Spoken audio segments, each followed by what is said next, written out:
Gutom na ang mga manok niya kay oh. Nasa lubong na pag pumasok. Ayan. Dito sila nangangain oh. Si Popo. Ito, takaw naman oh. Talagang tirang-tira. Dito naman yung mag-ina. Yan. Si Brownie. Yung kanyang anak na si Jelly. Yan.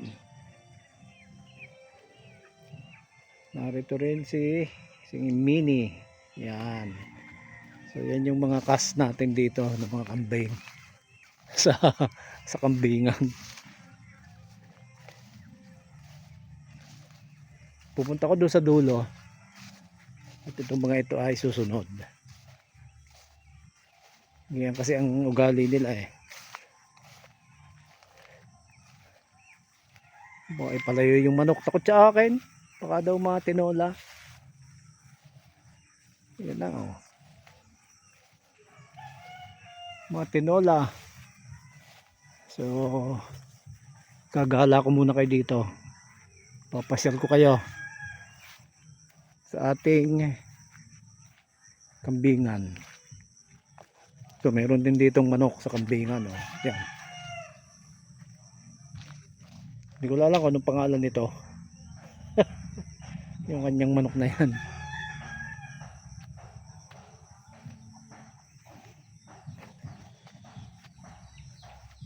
So meron din ditong mag-iina. Dito na sila alpas. Ito yan. Yung mailap. Yan takot sa tao. Maraming anak daming anak. Mailap. Pag nakita ko natakbo na.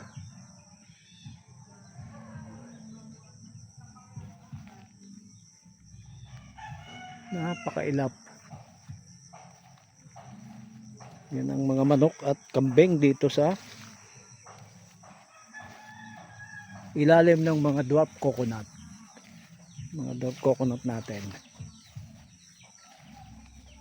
Maraming anak siya parang 8. 7.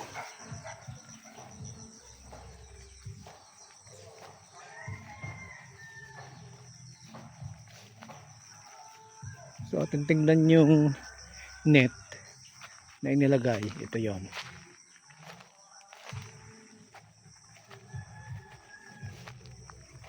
Yung bagong net. Actually hindi na siya bago. Bagong lagay lang. Pero hindi siya bago. Luma na ito. Dati na itong nabili ko kasama nung una. Kaya lang pinutol. Dahil ito ay panghati. Hinahati ito dati nung araw namin. After 1 month, lilipat yung kambing sa kabila. Nung marami pa sila. Pero ngayon kukunti na. Kaya hindi na yun ganun ang practice. Ang practice dito ay bahala na silang maghanap ng kanilang kakainan. Kaya wala nang hati-hati dito. Dati yung paghahati namin ay paganan. Yan, paganan. At ang ginawa na lang namin ay naghati dito sa gilid para do sa mga pakain. Diba? Na-discuss ko na naman yung mga pakain sa kambing para pagka nagtag-init meron tayong mapapakain. So katulad ng ito. Katulad niyan. Indigo pera. So ang laki na Ito rin indigo pera din yan. Guys, yan. Yan indigo pera. Ang daming ang bulaklak Kita niyo ang daming bulaklak. So yan ay pinuputol. Tapos papakain mo. So ganun. So ito, yan, marami ito yan. Ito ang puno. Didikitan natin ng puno ito.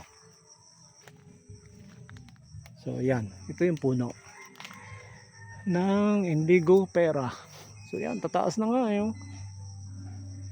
Binili ko ito ng 35 pesos isang binhi. Siguro mga 3 feet lang yun. Daliit. Ang dami nga niyan eh. Sa Santo Tomas, Batangas pa. Doon sa may malapit sa Santo Padre Pio. Yan. Ito mo ngayon, ang laki na oh. Puno na. Kaya lang medyo pag nabagyo, nahapay siya. Kaya yan ay mga nakahapay niya. Pag bumagyo, nahapay. Tapos namamatay. Yan. May sample dito ng namatay na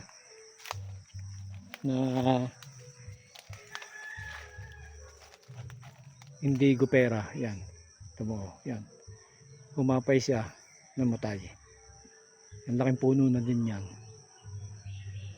So yun yung isang indigo pera. Tapos meron din tayo ditong napier.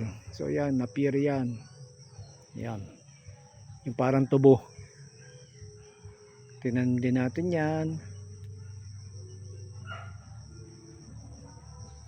At meron din tayong agua, madre de agua. So yun namang madre de agua, ganito ang puno. Ito oh. Madre de agua to eh. Sisibol na nga oh. Sisibol na.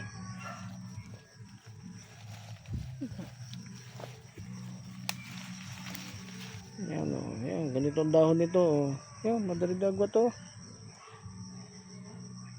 Dahil nga tag-ulan, kaya sila ay sisibol. Yan oh. May mga yan, alisin ko dito ko ilalagay sa kabila, dito sa may net, para at least hindi siya makain ng kambing, kasi pagka doon makakain siya ng kambing. Pag dito sa may net, so baka sakaling makalibre, hindi siya kainin ng mga kambing.